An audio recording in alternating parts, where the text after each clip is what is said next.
Hello, I'm North Hempstead Town Supervisor Judi Bosworth.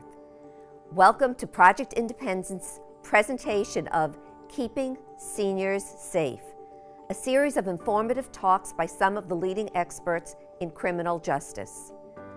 Project Independence has been a part of North Hempstead for over 10 years. While its main mission is to provide services that enable our seniors to stay comfortably in their homes as they age, we also focus on keeping our seniors informed and safe.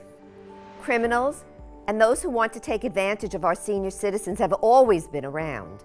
But today, in this climate of ever-changing technology and ways to communicate, it seems that criminals have found new ways to try and separate you from your money. We have to be cautious about to whom we open our doors to, and we have to be wary of mail, emails, and phone calls from people we don't know. Sometimes it feels like a minefield. It's often said that post-war generation is considered to be more trusting than other generations, and that most of our seniors were raised to be polite, even to strangers. There are people out there who may misuse this trust and who are looking to commit a crime that can harm you. This series of talks will give the viewer updated information about scams, how to avoid them, how to keep your identity safe, and who to contact for help if you think you may have been a target of a scammer. I hope after hearing from these experts, you will come away with the tools you need to keep you and your money safe. I'm John Ryan, and I want to welcome you to Project Safe Series, or Seniors Against Financial Exploitation. There are currently more than 55,000 residents over the age of 60 living in North Hempstead. 10% of those residents have most likely experienced some form of financial abuse, with women being abused at a higher rate than men. These forms range from home improvement scams to Medicare, Medicaid fraud, phony IRS threats, and various forms of financial exploitation. Nationally, it is estimated to cost seniors over $3 billion each year. North Hempstead Supervisor Judi Bosworth and Project Independence want to empower you with the information you need to protect yourself. We believe that you will find these shows informative and useful. On today's show, we have with us Toni Logue, Assistant New York State Attorney General. Hi, John. How you doing? Very good. And thank you so much for participating in this series. Oh, my pleasure. It's very important. First, I wanted to ask you what services we are getting from the Attorney General's office for seniors on Long Island. I'm glad you asked that. I'm actually in the regional office in Mineola. We're located at 200 Old Country Road. And in addition to representing people who are New York State employees who are sued, we also offer consumer services if people feel that they have an issue with a vendor that they would like mediated. Our office will do that. Also, if they have consumer complaints against any vendors in Nassau County, we like to receive complaints and try to help them mediate it, but it's also important that we know what's going on. And if we see there's a lot of complaints against a certain vendor, we at the Attorney General's office can bring an action on behalf of the people of the state of New York against that vendor for fraudulent business practices. In anticipation of something going wrong, hopefully cutting them off. Right, Okay. right. We're talking here in reference to senior scams today. And what I'd like you, and you've done this for me on various programs we've done throughout North Hempstead, what is the anatomy of a scam? Well, the anatomy of a scam, there's three things to look for. Generally, it's someone contacting you by phone or in person, and they're trying to hook you into something. Okay. There's an investment that is amazing, a cruise that they're offering. You need your mortgage payments need to be reduced, and they're offering this amazing deal. And so that's something that you need. That's the hook that gets you to listen a little bit more. And the second part of a scam that you're going to be looking for is if the person tries to connect with you in a kind of an unusual way for strangers, like, oh, how you have grandchildren, no, they would love this, cruise that I'm offering, that sort of thing. Connect with the person and get them to talk like they're friends. And that's unfortunate because sometimes you'll say my grandson Johnny, And they says, oh yes, Johnny, and he Right. hooks you in even further. Right, exactly. And that's not normal for people who, just call, cold calls to start trying to connect Okay. with you that way. And the third, and probably the most important, is that there's a time element. Listen, if you don't agree to this by the end of the phone call, I can't offer it to you anymore. You have to make a decision right now. It's a limited time offer. Right. That is a big red flag. If it's really legit, they're going to give you time to respond. What I always say, if I hear that, I automatically say, listen, I'm not responding. You can send me something in the mail, or Right. Well, unfortunately, seniors today, and Judi Bosworth has even said this, the supervisor, this generation is one of the most trusting generations to date. There's no question about it. So they believe the person on the phone. They believe they won a prize. And when they say,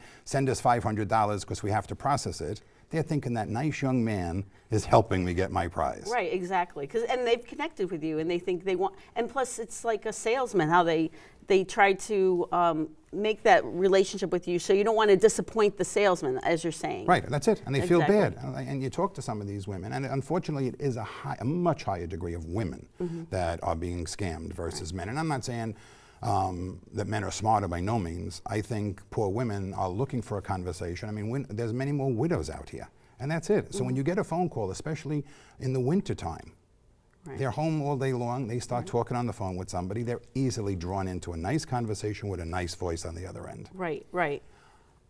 In view of all this, and this is a big one, especially in Nassau County, which is bigger than North Hempstead, home improvement scams. And I know the DA's office, which is different than the Attorney General's office, but the DA's office, one of their number one complaints is home improvement scams. Can we talk about that for a minute? Sure. You should always get someone who you need to work on your home through a referral of a friend who's used that person before, or some type of, that they're certified. People knocking on your door saying, oh, I see shingles off on your roof. That's when you didn't think you had shingles off on your roof to begin with, because sometimes people will go and do something to your house and then say there's an issue. Oh, you got to get that done. You're going to have rain coming in, whatever it is. And then, again, a time element. You got to get it done right away. And people, probably older people, get nervous about that, particularly women. They're not going to be going up on the roof and fixing that. And they get nervous about it. And so they, well, what do you need? And you give them money up front, which, to pay for the entire thing, rather than give a little bit at a time, like you really should as the job is progressing. And then lo and behold, they don't do the job and they just leave, and you don't even know who this person is. So that happens a lot. Another serious thing, I think what happens with women especially, is they're widows, they're in the house by themselves. Their adult children are saying, Mom, you can't take care of this. You should go into a home. You should move down to Florida with us. She doesn't want to give up her friends. She doesn't want to give up her community. We have Project Independence in the town of North Hempstead. People are vital, they're active every day. They don't want to be taken out of this element. So if they tell their son they just got scammed because they changed the roof that didn't have to be, these go unreported. And it's a shame, because this is money, real money, that's affecting our seniors on Long Island here. Right, and to that point, I think it's important, people, if you are scammed, not to be secretive about it.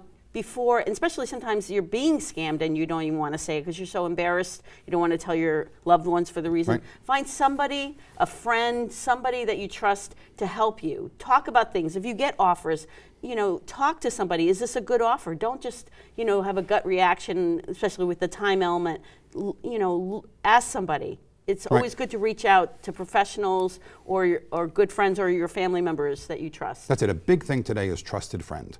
And a lot of the seniors go through Project Independence. There's so many activities during the course of the week that when you go to the table, sit down and say, listen, ladies, or even if there's men at the table, I've just gotten a call or an offer to do this for my house. Does this make sense? What do you think? Right. And they'll say, what are you, crazy? That's too much. Or that's so cheap, it has to be wrong. Get a second opinion.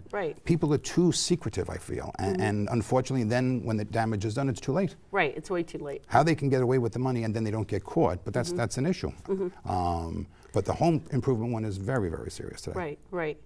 There's also, a year or two ago became kind of big, the grandparent scam, which someone from the DA's office talked about this at one of our previous. Yes, absolutely, right. And how he got a call purportedly from his son that he needed money, and he was like, I know my son's in Mexico, but he kept them on the line trying to, get more information out of them. A lot of times the grandparent scam is that they'll call the grandparent and say, listen, I'm James, and your grandchild, and I'm traveling abroad. Don't tell my parents, but I've gotten arrested and I need the money. They won't release me, but don't tell my parents. And a lot of times grandparents are very nervous about that. They'll go and wire the money immediately, and then they find out that their grandchild is who's around the corner. You're right. They're there. So we generally say, ask the person on the phone to tell you something that only that grandchild would know. Like, what was the name of your dog when you were 7? That sort of thing. Okay. Or where did you live, when you were 10? Like that's a very good point. You don't think of something like that. Right. Because my grandson, we have a little thing going on. Say, okay, Lucas, what happened? Right. On a certain day, and you can pinpoint and realize, because again, between hearing, seniors have hearing aids, etc. You're nervous. You think your grandchild's in trouble. You want to help, right? And you don't want to get the mother involved, because then they wind up with this family situations. You don't know all the specifics, right? And it's very difficult. But and once they work their way in, they're going to continue going after you. Right, and it's your grandchild, so you get very emotional about it, right. And you're not really thinking. You're thinking, my child, my grandchild is arrested in a foreign country or whatever it is, So there's always there's other phones, there's a landline, maybe call, on the site. Just call or text your grandchild and see if they're there too. They've even been doing some of those email-wise, because I've gotten emails. Oh, that's I'm such and such John, don't be nervous, I'm stuck, I lost my wallet, I just need some money, I'm in Argentina or I'm in Europe, wherever they happen to be. Right. And the same thing that, you hack into somebody's email, and then, of course, you get within a couple of hours, please don't do anything. I'm in the country, everything's fine. Right. But there's somebody who jumps on that. No, and absolutely. it's not that we're trying to say that everything should be questioned. And nobody's honest. The point is, take your time with everything and take one step back. Right, and verify. Right. I did receive one of those emails from another assistant attorney, purportedly from another assistant attorney general, saying she was in a different country, but it was spelled, like all the words were spelled poorly and stuff. So I kind of and I was like, really? And she always tells me if she goes, so I called her and I'm like, I don't know if you know this, but this is, your Yahoo account has been hacked. Right, sort of thing. So. Even sticking with those, and we're trying to get as much as we can into these programs, because there's different things that occur for everybody. The IRS scams, which are huge. And it's still going on. It's still going on. I hear it all the time, and the amount of money that's being gathered, and I have no idea why it can't be traced back, but it's not. Once you've paid these fines, supposedly, to the IRS, you're done. Right. My partner got one at work, and he said, okay, how much do I owe you? Make a long story short, he was supposed to make the check out to the agent because he would process it quicker so he wouldn't get in trouble. It was $1,700. They said, they thought he was calling his cell phone. They said, we'll stay on the phone with you, go to the bank, get a money order, we'll walk you through it. And he didn't realize it was a young man versus a senior. Right. But they do it, and it's a most amazing thing. Right. And it's hundreds of thousands of dollars on that scam alone that's been gotten recently. So that scam is that they call you up saying you owe back taxes, and sometimes it's a recording, sometimes it's actually a person. The IRS will never call you about back taxes. They're gonna send you something in the mail because they need documentation to prove if you don't pay that. Just one question. Will anybody call you? Lilco, Con Edison? Nobody calls when you owe money, right? I mean, basically everybody would send a letter that you're in arrears for something. Absolutely, because they want documentation so that they can prove that they've notified you that you didn't do anything, that sort of thing. Because then if they go to court to try to sue you in court, they're going to need that documentation. So there's no way they're going to call you. Very good point. I didn't realize that. Yeah, you can't say I called her 17 times. It has to be in writing. So that's something for people to remember. If it's not in writing, forget it. Right, absolutely. But they still get drawn in. So it really makes no difference. At the end of the day, the fear, when somebody says, that was one of the stories with my mother, but it was somebody called saying she owed money. Right. And she got petrified. She really did. This is 2 years ago, and she called me, and John, is there a mistake, and this, that. I said, Ma, just relax, you don't. But that's the person that, if I was away, she would be petrified that something would go wrong, she would give them a check. Right. I know that, just out of fear. And I have to say, seniors are people who want to pay their bills. They're from a generation where they're very like, I owe you money, I'm paying you. They don't even think twice about it. And so in something like that, she's like, what? I owe somebody money and I didn't like pay them? That's, you know, of course that's unacceptable. And she's going to try to rectify that as soon as possible. Right. And it's going to be, you know, to her detriment, unfortunately. The other thing with this generation is they're very charitable. And that is something, and this is a true story within the Great Neck. There was the Great Neck Breast Cancer Coalition and another organization, I think, called Great Neck Breast Cancer, who wound up receiving almost $500,000 over a couple of year period, and the DA finally got them fraudulently. It wasn't even an organization, they were paying their mortgage. How does a person know when they're getting a phone call and they want to give to breast cancer, they want to give to living, and they want to give to any of these organizations, Boy Scouts of America? How do they know if it's real, though? Well, that's a good point. If you're getting a phone call, I always say, send me something in the mail, because I want to see something on letterhead. And then you can also, you can also go and call that charity directly, saying, send me information, if you're really interested in them. And I just want to mention the Attorney General's office monitors all charities in the state of New York. So there is a database on our website that you can check various charities and see whether they're valid. And okay.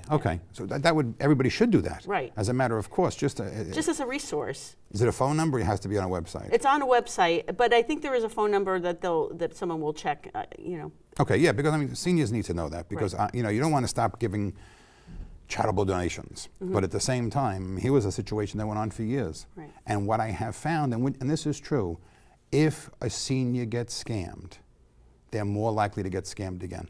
Oh, really? Because they've proven that they're a target. They've proven, and they go in like to get $500. And once you send the check for the $500, then I got you. Right. And I can come back to you and say, oh, I made a mistake. It wasn't $500. It was $1,000. Right. So then it keeps going, right? And they're going to find the $1,000 and they send it to you. Right. And another big one, which has been going around also, is the sweepstakes. Which is a terrible situation also, but that's not fear, that's greed. When somebody thinks they've won $100,000, but you have to process it, and the processing it of is $1,500. In fact, if I'm not mistaken, we were doing a program with a woman in Herrick's. Oh, that's right, yeah. Got a check, but in order to get the check, she had to process it or something, and they wound up going over to your office, and it was a scam. Right. So yeah, if you have to pay money to get money, that's a bad sign, right there. Right. You know. And you know, so that should be another red flag. Also, you know, sometimes they'll send you checks in the mail, like this is a free offer, you know, and we'll give you, I don't know, $20, you know, and then you can try out this product. And you sign the back of the check, and then it gets processed through your bank. That person then has your bank information. So you have to be kind of careful about signing these kind of checks that just come in the mail and promise money. That one you got me. So it promises money. Right. You get the. We're offering you $20 to try a product or something, and you sign the back of the check. Right, okay. And then it goes through your bank, and then they get the check back, and then it has your information. Oh, then they have your checking account number. Yeah, right, okay. Exactly. And that's the problem today, unfortunately, with the technology. Then there's ways of hacking into it. Right. To wind up. Recourse. Just before this is over, because these things go so fast. Recourse, like go to the home improvement one. Is there any recourse? If somebody comes to my house and says, I say, okay, I'll let you do the work, and he walks away, I give him a check. Can I stop that? Do I have a time period, a week or 10 days to change my mind? Well, generally, if you sign a contract, you have 5 business days in order to get out of the contract. And you have to send a certified letter to the business. But I'm not sure, sometimes people do it without signing contracts, like somebody who would just come to your door. So that's a little bit harder to get recourse, unless, I guess you could always sue them in small claims court, but you would have to know really their business, you know, you'd have to have all their information, not just somebody coming and, that's a little harder. It's but more okay. Right, because people are supposed to be certified. If they're not certified, it's a little bit more difficult. Right. Well, especially in the town of North Hempstead, you should be dealing with licensed people anyway, who then would be vetted to a degree. Right. You can always put a complaint into the Consumer Affairs Bureau in Nassau County. I think they, as well as Suffolk County, keep a wall of shame up for contractors who are unlicensed and have complaints against them. The most important thing, unfortunately, though, is not to get that far. Right. You know, be open about what you're doing in your life and with your family, and have that trusted friend. Right. There's somebody, I mean, in North Hempstead, we have Project Independence. People can call 311. They can call the Attorney General's office. They can call the DA's office and say, here's a question I have. Somebody wants to do this in my house. Somebody says I owe this much money. Myriad of different things that are going on. There's somebody to sound off before they get caught doing something they don't want to do. Right, right.